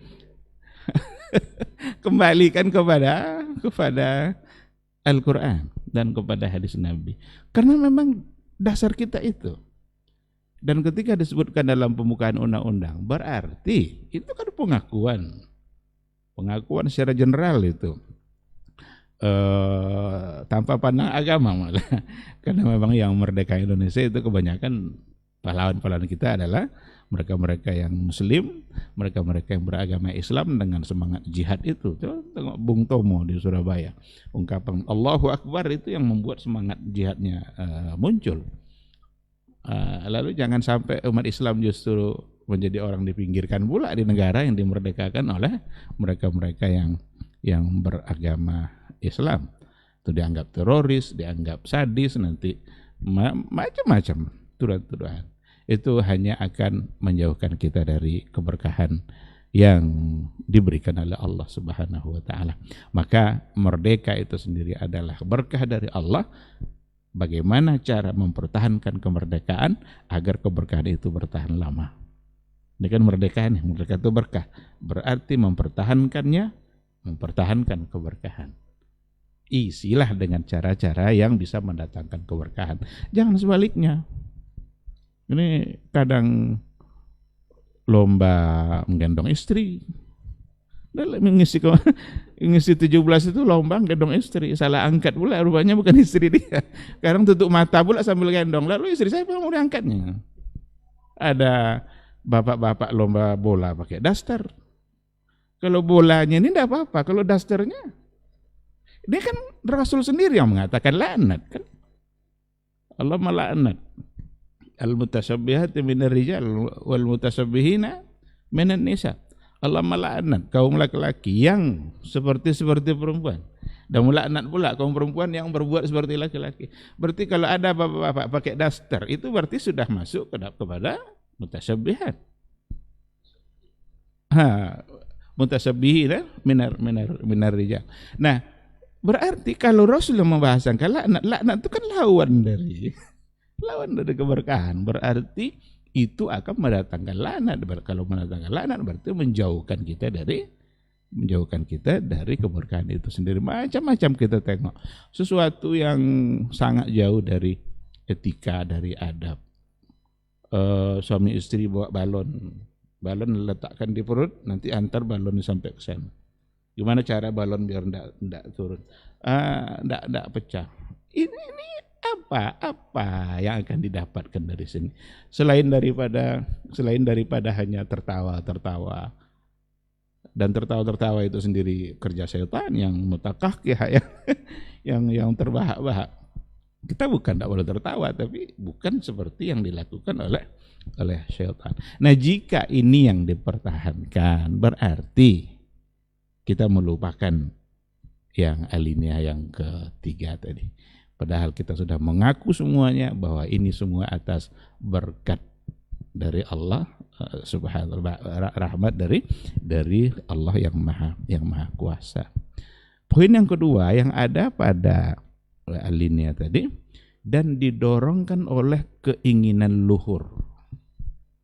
Ini keinginan luhur ini kalau kita bahasakan kepada bahasa agama, an-niyatus salihah. Niat yang saleh. Ini sudah diberikan oleh Allah, sekarang mesti ada niat yang baik dalam mempertahankan keberkahan. Semua masyarakat Indonesia, rakyatnya, pemimpinnya, siapa saja, mesti punya niat yang lurus, niat yang ikhlas, niat yang luhur untuk mempertahankan kemerdekaan, mengisi kemerdekaan, karena itu artinya niat yang tulus untuk mempertahankan keberkahan yang diberikan oleh Allah Subhanahu wa ta'ala. Bukan untuk kepentingan diri. Maka perlu juga kita sekali-kali bertanya tentang ketulusan ini. Sejauh mana ketulusan para pejabat dalam mengurus negara ini? Sejauh mana ketulusan niat yang baik para pejabat untuk mengentaskan korupsi, umpamanya, kemiskinan dan lain sebagainya, menghindarkan dari rasa lapar, dari rasa takut. Padahal ayat Al-Quranul Karim kalau kita tengok, memang Islam ini datang untuk menghindarkan kita dari dua tadi. Amanahum min khauf, amanahum min ju', at'amahum min ju' wa amanahum min khauf. Aman dari rasa takut, kemudian aman dari rasa lapar. Kalau dua ini sudah hilang, insya Allah masyarakat akan nyaman. Kenapa begini-begini ini? Karena banyak yang lapar. banyak yang enggak cukup. Siang dapat makan, malam enggak. Malam makan, pagi enggak ada. Terus gimana mau nyaman? Ibadah orang juga akan menjadi nyaman kalau seandainya dia sudah terurus yang satu ini. Maka luar biasa itu gambaran dari Al-Quran. Ayat yang tadi itu kan juga hubungannya sama itu. Lapar satu harus dihilangkan, rasa takut satu. Rasa takut itu simbol daripada bagaimana kita berakidah.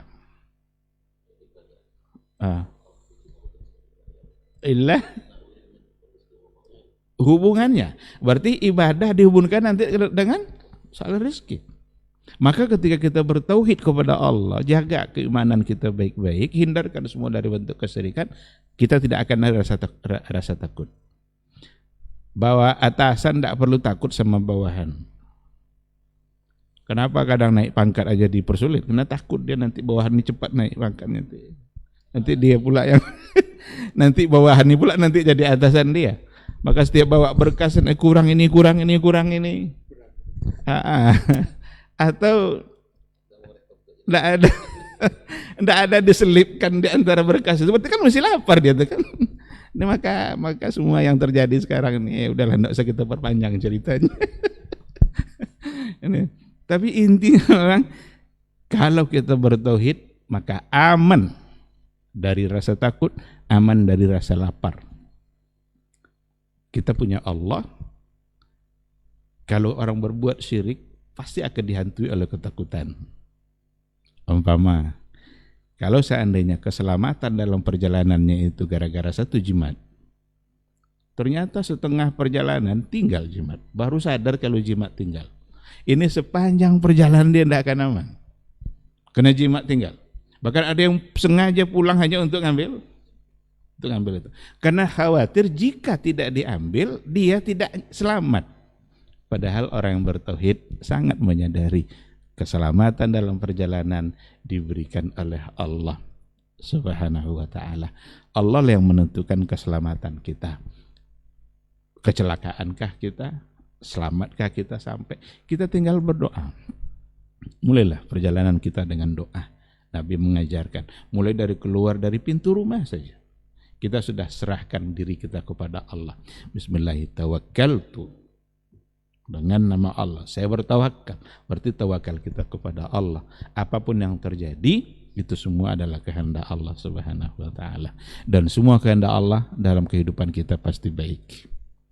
Selamat kita itu adalah baik. Oh ternyata terjadi sesuatu yang sedikit agak menyulitkan, yakinlah di balik itu ada kebaikan yang pada akhirnya nanti kalau seandainya kita sudah tahu kebaikannya, kita bersyukur tadinya dipersulit. Untung saya tadinya dipersulit sedikit. Ternyata dengan ada kesulitan, ada yang ingin diberikan oleh Allah. Jadi kalau sudah bertauhid, kita aman dari rasa takut, aman dari rasa lapar. Karena orang-orang bertauhid kan wallahu yatawallas salihin. Allah itu menjamin kehidupan orang-orang yang saleh. Kalau seandainya dia dekat dengan Allah, saleh, bertakwa kepada Allah, semua rezeki kan sudah dijamin oleh Allah. Wa may yattaqillaha yaj'al lahu makhraja wa yarzuqhu min haitsu la yahtasib. Allah itu akan memberikan rezeki yang tanpa diduga-duga oleh hambanya. Pada saat hambanya itu benar-benar bertakwa kepadanya, bertawakal kepadanya. Terus apalagi yang harus ditakutkan? Cuma kadang-kadang untuk sampai ke tingkat keyakinan seperti ini memang perlu juhud, perlu upaya, terus perlu diingatkan terus. Inilah tujuan kita di antaranya acara ini, bagaimana kita bisa harus saling mengingatkan. Dunia kita sudah dijamin, yang belum dijamin itu adalah akhirat kita. Kadang-kadang kita sibuk untuk mengejar yang sudah dijamin, tapi kita lupa untuk menyempurnakan, memaksimalkan kejaran kita terhadap hal-hal yang belum dijamin oleh Allah. Bahkan ada pula orang yang mencari hal-hal yang sudah dijamin itu dan cara yang dilarangnya, dan cara yang diharamkannya, dengan cara maksiat. Padahal untuk mendapatkan sesuatu yang diberikan oleh dia yang dimaksiatinya tadi itu. Oleh karena itu sekali lagi mari sama-sama kita renungkan, karena kemerdekaan ini adalah berkat rahmat yang diberikan oleh Allah Subhanahu wa ta'ala, maka tidak ada jalan lain untuk mempertahankannya kecuali dengan melaksanakan, mengisi dengan perkara-perkara yang baik yang diridhai oleh Allah dan oleh Rasulnya. Dengan cara itulah akan bertahan keberkahan itu dalam kehidupan bernegara. Tapi kalau seandainya tidak, Justru Islam kadang menjadi sesuatu yang diperolok-olokkan, atau sesuatu yang dicurigai, sesuatu yang dianggap tidak tidak berkemajuan, kolot, primitif dan lain sebagainya. Itu hanya bahasa-bahasa orang yang tidak mengerti dengan sejarah. Kita harus mengerti dengan sejarah kita sendiri, karena di dalamnya ada jati diri. Baik, saya kira ini mungkin yang bisa saya sampaikan. Mudah-mudahan bermanfaat. Terima kasih. Subhanakallah wa bihamdika asyhadu an la ilaha illa anta astaghfiruka wa atubu ilaik. Assalamualaikum warahmatullahi wabarakatuh. Waalaikumsalam warahmatullahi wabarakatuh. Masya Allah, jazakallahu khairan Ustaz untuk materi kita di kesempatan hari ini mengenai merdeka bermula dari sini. Mudah-mudahan kita bisa mengambil pelajaran dari apa yang disampaikan oleh guru-guru kita tadi, bahwa memang merdeka sejatinya adalah membebaskan diri kita dari penghambaan kepada selain Allah Subhanahu wa Ta'ala, dan menjaga serta mensyukuri nikmat kemerdekaan yang kita dapat saat ini. Taib, Ustadz, kita jawab. Ada satu pertanyaan di nomor WhatsApp kita 082174909911. Assalamualaikum warahmatullahi wabarakatuh. Ustadz mau bertanya, bertepatan dengan momen kemerdekaan yang katanya sudah 80 tahun ini, bolehkah kita mengkritik atau memberikan nasihat bahasanya Ustadz kepada pemerintah yang saat ini sudah semakin Ustadz? Sebagai rakyat, contoh rekening dan tanah yang tidak digunakan dalam jangka waktu tertentu katanya akan menjadi hak milik dan diambil oleh pemerintah. Belum lagi carut marut ekonomi saat ini Ustadz. Apa kita benar-benar sudah merdeka Ustadz? Apakah boleh kita mengkritik penguasa dan berontak untuk hal dan kondisi seperti ini? Barakallahu fiik Ustadz untuk nasihatnya. Nah, Ustadz.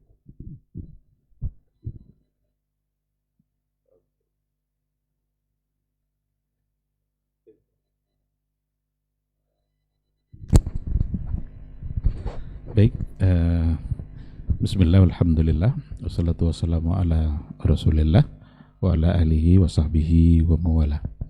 Bolehkah kita mengkritik? Itu saya tengah inti dari pertanyaan. Mengkritik, memberikan nasihat atau memberikan masukan. Kalau pertanyaannya apakah boleh? Tentu saja boleh. Dan itu dalam catatan sejarah, kalau seandainya kita tengok, khalifah-khalifah pada masa dahulu itu selalu punya dan selalu meminta nasihat. Ketemu dengan ulama, dia meminta nasihat. Harun ar-Rasyid, bisa ya? Ketemu dengan ulama. Nanti ada yang pada masa Abbasiyah itu kisahnya Muqatil ibn Sulaiman, beri saya nasihat. Meminta nasihat itu kebiasaan baik yang ada pada pemimpin-pemimpin pada masa dahulu. Dan memberikan nasihat bagi pemimpin, memberikan masukan, itu juga bukan sesuatu yang aib, bahkan harus dibanggakan. Umar bin Al-Khattab, siapa yang tidak kenal dengan Umar? Siapa yang tidak kenal dengan keadilan pada kepemimpinan dia? Semasa beliau memimpin, nampak sekali keadilan dirasakan oleh masyarakat. Tapi ketika ada satu kali dia keliru, malah diingatkan oleh seorang perempuan, itu soal mahar. Ketika itu Umar bin Al-Khattab ingin membatasi, kalau nggak salah seperti itu, ingin membatasi mahar. Tiba-tiba ada seorang perempuan yang memberikan masukan, ya Umar, apa hak kamu untuk membatasi ini? Allah saja tidak membatasi. Jadi kalau seandainya seorang pemimpin kembalinya kepada Allah, acuannya adalah Rasulullah SAW, lalu mendapatkan nasihat atau masukan dari rakyat, justru itu adalah sesuatu yang membanggakan dia dan membuat dia semakin bangga dengan rakyatnya. Abu Bakar ketika diangkat menjadi khalifah, itu pesan pertama dia. Itu pesan yang disampaikannya. Luruskan saya kalau seandainya saya berada pada jalan yang tidak benar. Orang yang kuat di tengah-tengah kalian bagi saya adalah lemah. Tapi orang yang lemah di tengah-tengah kalian bagi saya adalah kuat. Apa yang membuat seperti itu? Al-haq, kebenaran, tauhid. Nah, oleh karena itu boleh untuk memberi masukan, boleh untuk memberikan kritikan. Tinggal lagi bagaimana cara untuk menyampaikan sebuah masukan, menyampaikan kritikan. Karena ya tentu tidak semua orang yang bisa untuk menyampaikan secara berhadap-hadapan. Pada orang-orang yang diberikan kesempatan oleh Allah untuk menyampaikan nasihat kepada pemimpin, berikanlah mereka nasihat-nasihat yang benar-benar berangkat dari sama dengan yang tadi itu, keinginan luhur.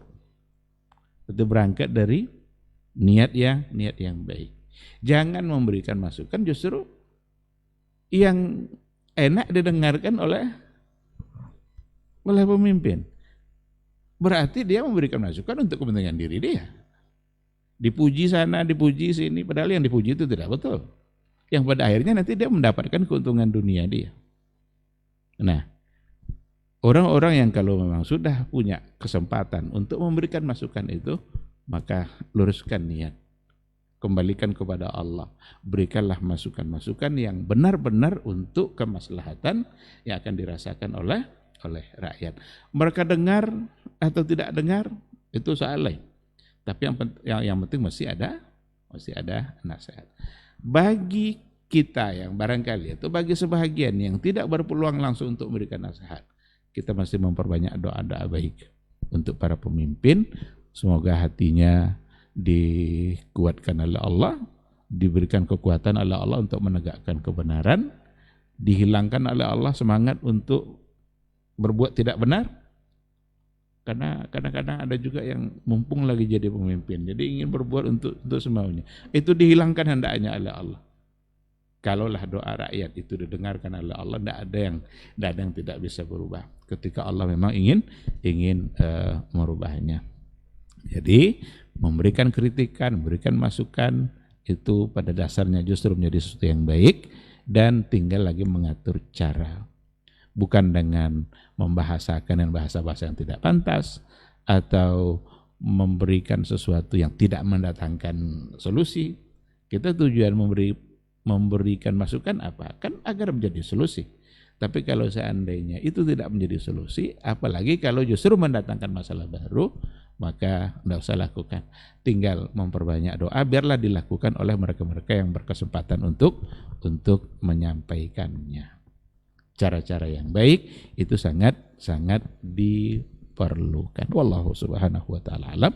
Mudah-mudahan ditambah oleh guru-guru kita. Baik, barakallahu fiik, jazakallah khairan. Ada tambahan Ustaz? Naam. Baik. Kita lanjut ke pertanyaan berikutnya Ustaz. Ada satu pertanyaan lagi. Assalamualaikum warahmatullahi wabarakatuh Ustaz. Ustaz, mohon penjelasannya apakah ini bentuk Islam yang ideal Ustaz? Ada yang mengatakan Islam ini seperti puzzle yang mesti disusun. Katanya kita harus berakidah seperti salafi Ustaz, kemudian berakhlak seperti jamaah tabligh, dan berorganisasi seperti haroki, dan beribadah seperti sufi. Nah Ustaz.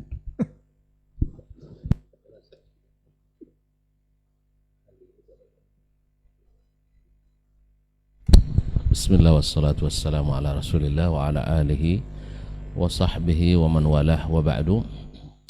Saya kira tadi sudah habis pertanyaan, maka saya bilang tidak ada tambahan.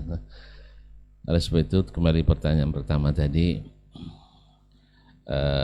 boleh mengkritisi karena betul kita mengikuti as-salafus salih. Ya memang ada yang bisa disampaikan langsung, ada yang tidak bisa disampaikan langsung. Jadi oleh sebab itu sehingga nas-nas yang datang kepada kita tidak ada yang diabaikan. Hadis-hadis Nabi tentang bila ada man kana bainahu wa baina amiri syai', falyakhlu bihi wa liyakhuz biyadihi. Ini termasuk hal-hal yang tak bisa disampaikan secara terbuka. Tapi kalau seandainya ada hal-hal yang sifatnya tidak akan mengundang ekses dan implikasi yang lain yang langsung bisa diperbaiki, maka orang yang hadir di waktu itu bisa langsung menyampaikannya. Dan ini sering terjadi di kalangan para sahabat yang mulia. Bahkan kepada Nabi sendiri, para sahabat juga menyampaikan, bertanya ke Nabi dulu, ini wahyukah atau pendapat atau sudah strategi? Kalau sudah wahyu, sudah habislah, sami'na wa ta'na. Tapi ketika dijawab oleh Nabi, ini barra'yun wa makidah, ini hanya suatu pendapat dan hanya suatu strategi, maka kata sahabat, tidak izin. Kalau gitu ada pendapat yang lebih bagus, seperti kasus Khandaq, ketika kasus perang Badar, dan masih banyak yang lain. Tapi kalau sudah perintah Allah, tidak perlu dibahas lagi. Yang kedua, kita kadang juga sebagian gulu pula antara membiarkan dengan antara yang keras, yang tidak bisa ditakir, yang tidak bisa diinikan. Akhirnya yang keras langsung apapun akibatnya yang penting nampak, sehingga menjadi cara untuk menarik simpatisan massa kaum muslimin.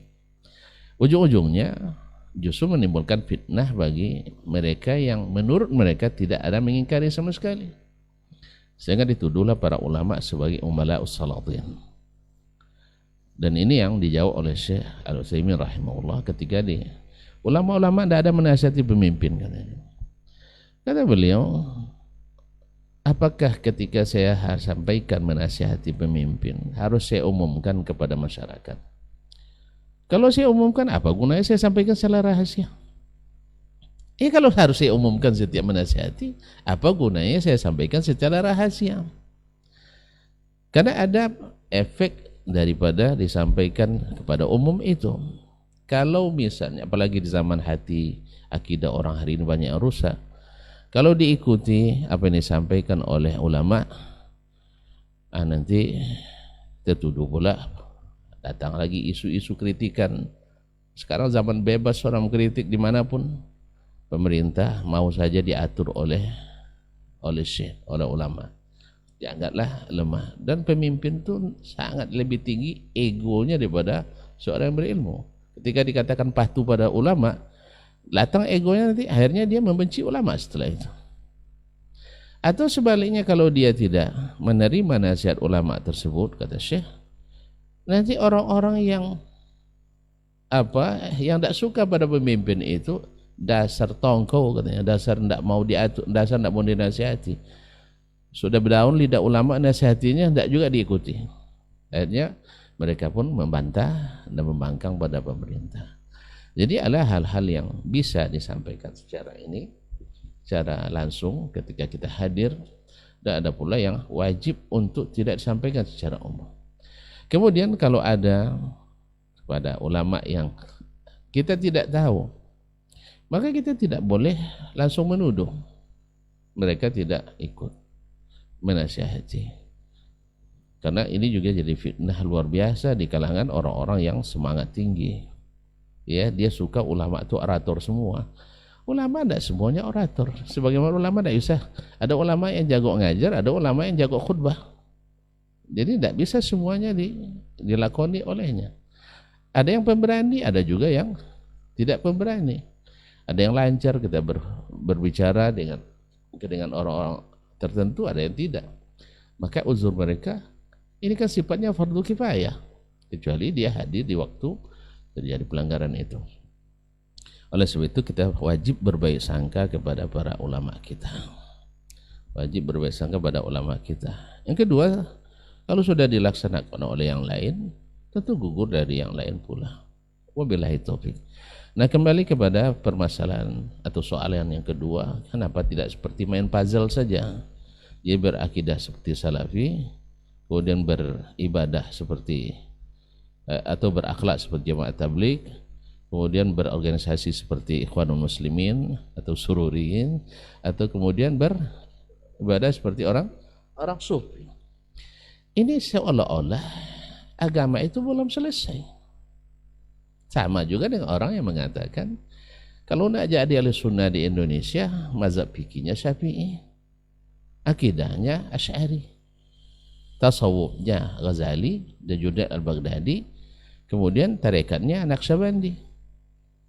Itu Syazili nak diletakkan di mana, Tijani diletakkan di mana? Ini ada sama, ini pemikiran yang karena kita dilahir di masyarakat yang keilmuannya serba kurang. Ini lebih di akidah, lupa pula berakhlak. Ini Masya Allah di akhlak, Masya Allah. Tapi akhlak ijtihad dia sendiri, bukan berdasar syar'i. Lembut, di saat keras lembut juga. Di saat lembut harus keras dia. Ya, lembut kepada orang pelanggar, tapi keras kepada orang yang istiqamah. Ya, mohon maaf, sebagian saudara-saudara kita yang disebut tadi, mungkin secara akhlaknya lembut, tapi ketika berhadapan dengan orang istiqamah dengan akidah, keras luar biasa. Sebutlah misalnya saudara-saudara jemaah tabligh yang lembut-lembut untuk bilang itu, atau orang sufi yang lembut.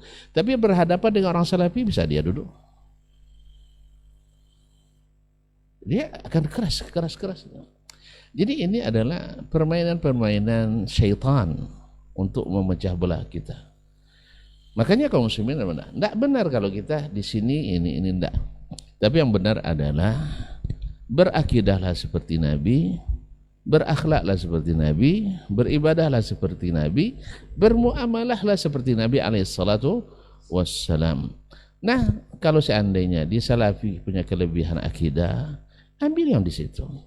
Kalau seandainya kita lihat saudara-saudara kita jemaah tabligh misalnya, kelebihannya di pengorbanannya, dan itu ada dalam sunnah Nabi alaihissalam. Kalau yang itu benar, ada di sunnah Nabi alaihissalatu wassalam.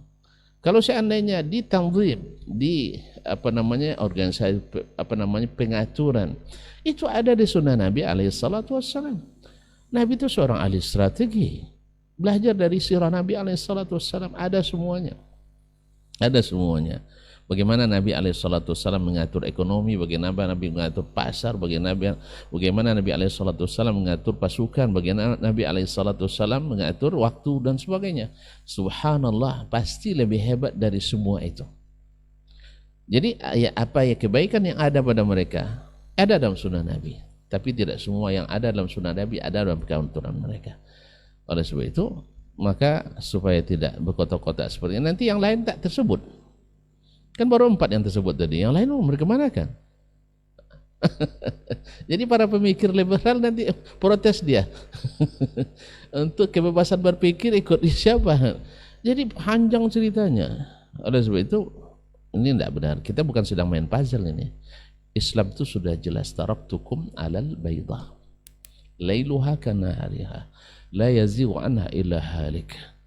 Maka oleh sebab itu nasihat saya kepada semua, khususnya pada diri saya sendiri, itu belajarlah sunnah Nabi alaihissalatu wassalam. Belajarlah sirah Nabi alaihissalatu wassalam. Jangan seperti sebagian kita, sirah itu hanya untuk TK dan SD katanya. Enggak, sirah itu sampai untuk profesor wajib selalu belajar sirah. Wajib, doktor harus belajar sirah. Anak S1, S2, S3 wajib belajar sirah. Karena sirah itu kalau di SD hafal-hafal nama, hafal angka aja kita, belum meresapi. Bahkan sudah S3 pun kadang-kadang belum meresapi sirah Nabi alaihissalatu wassalam. Oleh itu belajar sunnah Nabi alaihissalatu wassalam. Maka tidak ada kan, jangan-jangan nanti ketika akhlak nanti ambil dari jemaah ini saja, yang bid'ahnya kita ambil juga, yang sunnah kita ambil. Akhirnya campur-campur, dan tidak mungkin sistem bagus kalau campur-campur antara sunnah dengan bid'ah, tidak mungkin. Pasti ada rusak. Wabillahi taufik. Baik, barakallahu fiik, jazakallahu khairan Ustaz. Ada tambahan Ustaz? Naam. Ustaz, ini ada titipan pesan pertanyaan juga Ustaz dari Rizami di Medan Ustaz. Assalamualaikum, saya mau bertanya kepada Ustaz Dasman. Saya mengikuti video beliau tentang sifat salat Nabi sallallahu alaihi wasallam. Oleh itu mau bertanya, apakah ada buku tentang sifat salat Nabi yang komprehensif seperti yang Ustaz jelaskan pada video? Syukron Ustaz.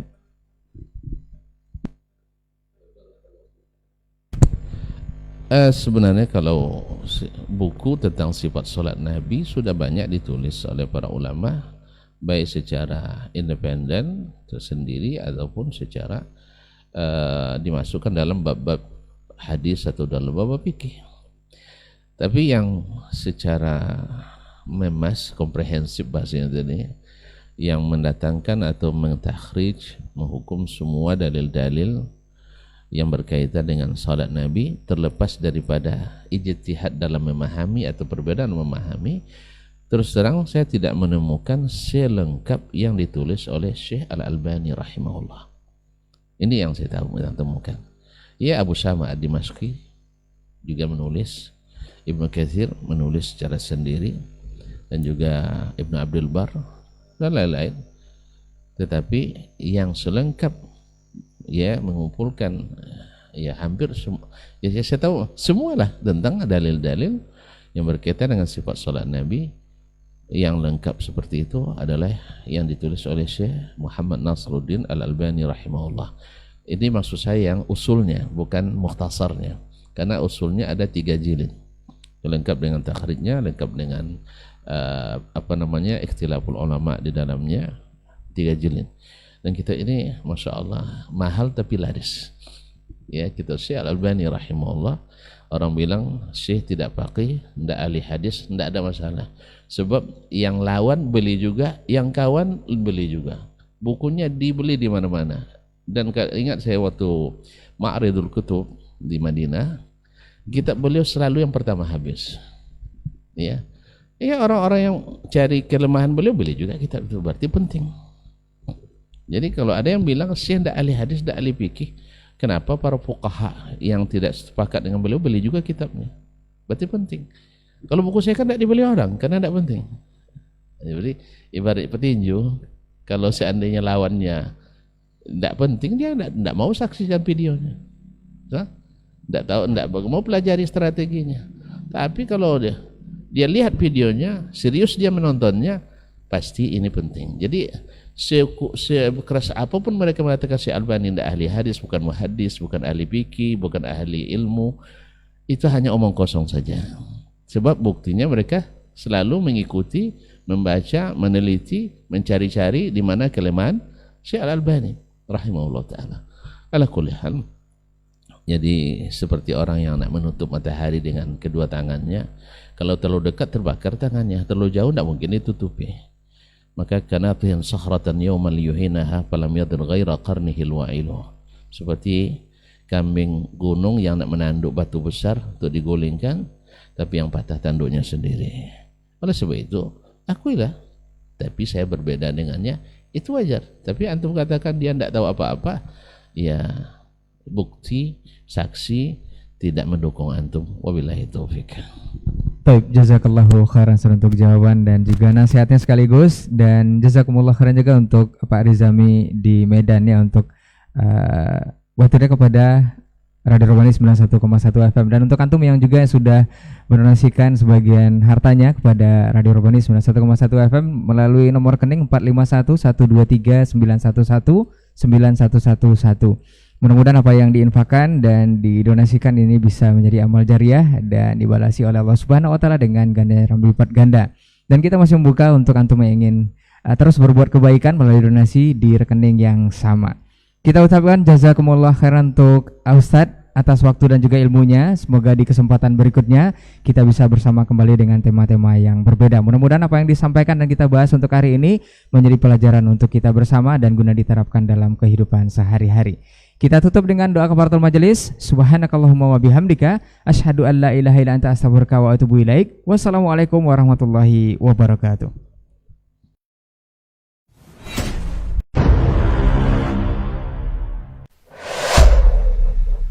Dunia dan seisinya ini bagi Allah tak sama nilainya dengan sebelah sayap lalat. Barang siapa yang beramal untuk akhiratnya, Allah akan cukupkan baginya urusan dunia. Sayati zamanun 'alan nasi as-sabiru fihim qalqabit al-jamarah. Akan ada satu masa di akhir zaman yang berpegang teguh dengan agamanya seperti orang yang sedang memegang bara